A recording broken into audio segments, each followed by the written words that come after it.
এই যে গরুটিকে দেখছেন, এটি কোনো সাধারণ গরু নয়, এটি হলো স্বয়ং শ্রীকৃষ্ণের গরু, যার আবির্ভাব কোনো বিশেষ কারণে কলিযুগে হয়েছে।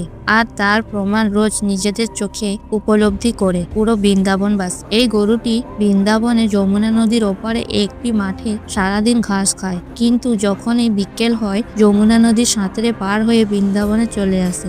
এরপর যখন বিকেল 5:30-এ বাগে বিহারী মন্দির খোলে, তখন এই গরুটি বাগে বিহারীকে দর্শন করে এবং সন্ধে আরতির পর আবার যমুনা নদী সাঁতরে ফিরে যায়। এই গরুটি বৃন্দাবনে আসার সাথে সাথেই সবাই তার গায়ে হাত দিয়ে প্রণাম করে নেয় এবং গরুটি আজ পর্যন্ত কারো কোনো ক্ষতি করেনি। ঝড় হোক বা নদীতে বানেই আসুক না কেন, রোজ এই গরুটি যমুনা নদীর সাঁতরে পার হয়ে ঠিক বৃন্দাবনে চলে আসে। যেহেতু গরুটিকে সবসময় একা দেখা যায়, তাই অনেকে ওর মালিকের খোঁজ করেছে, কিন্তু জানা যায় গরুটির কোনো মালিক নেই। তাই বৃন্দাবনবাসী এই গরুটিকে স্বয়ং শ্রীকৃষ্ণের পালিত গরু বলে মনে করেন। আপনাদের কি মনে হয় অবশ্যই জানাবেন।